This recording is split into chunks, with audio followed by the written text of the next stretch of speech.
Lou Dobbs has been the voice of CNN for years.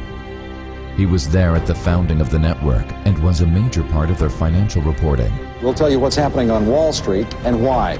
He's since branched out into the wilds of right-wing radio and even cross-promotes his radio show on CNN. Dobbs acknowledged the role he serves. Do you think you're a journalist? Absolutely. But I may be an advocacy journalist, but I'm a journalist. But what he's been advocating on CNN has been a series of racially charged conspiracy theories. Lou Dobbs has done more to slander Latin people in this country than any other single human being.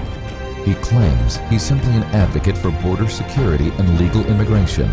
But from the idea of a Mexican takeover of the American Southwest to the North American Union to, we kid you not, a wave of leprosy spread by immigrants. Leprosy in this country. Incredible. No theory has been too ludicrous or too incendiary for Lou Dobbs. Some Mexican Americans have formed a group to see states like New Mexico and California be turned over to Mexico. It's the Reconquista movement.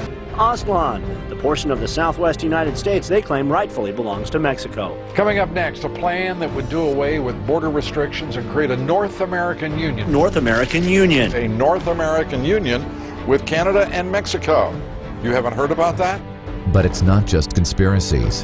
When reporting on illegal immigration, facts are often secondary to his advocacy, and he only errs in one direction: to make immigrants appear more violent and more of a burden than they really are.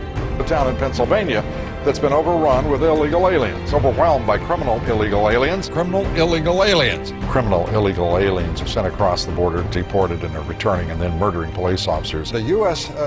Hispanic Chamber of Commerce, which is effectively an organization that is interested in the export of American capital and production to Mexico, and Mexico's export of drugs and illegal aliens to the United States. This is crazy stuff. For a typical fan of Lou Dobbs, the truth would be shocking.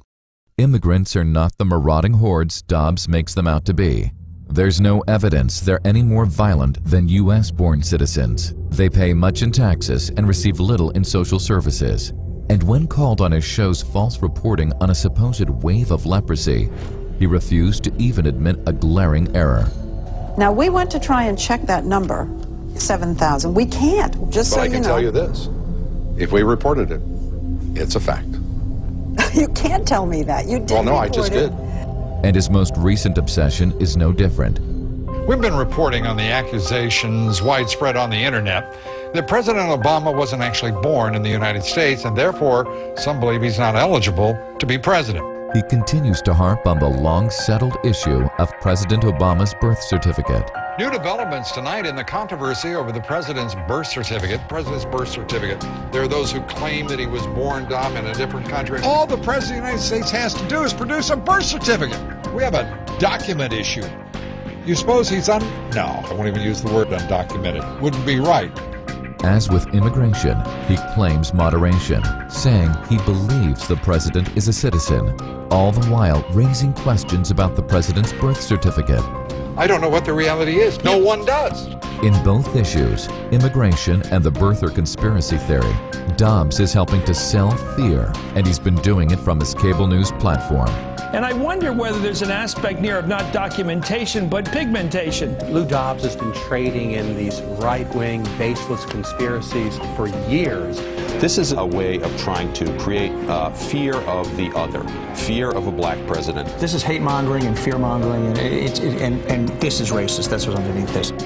He's given credibility to an actual hate group, the Council of Conservative Citizens, by running their misinformation on his show. You're co-branding yourself and CNN with a white supremacist nationalist hate group. He's become something of a hero to right-wing fringe groups like the John Birch Society, and he has repeatedly hosted members of the Minuteman Project. Jim Gilchrist, co-founder of the Minuteman Project. Here again, Mr. Independent, Lou Dobbs. He's decided to completely shed his self-anointed image as Mr. Independent. I'm moving from being an independent, sir, to being absolutely opposed to any policy you could conceive of. And Mr. Independent has a suspicious habit of repeating certain conservative smears of various progressives. Fascist liberal voices, what some are calling a socialist agenda, Obama administration's socialist agenda, disturbingly similar to what we witnessed in Italy in the 1930s, that it's not funny. Actual advocacy journalism is not what Lou Dobbs practices anymore. What he traffics in now are racially charged conspiracy theories and hateful incendiary rhetoric. Take action at dropdobbs.com.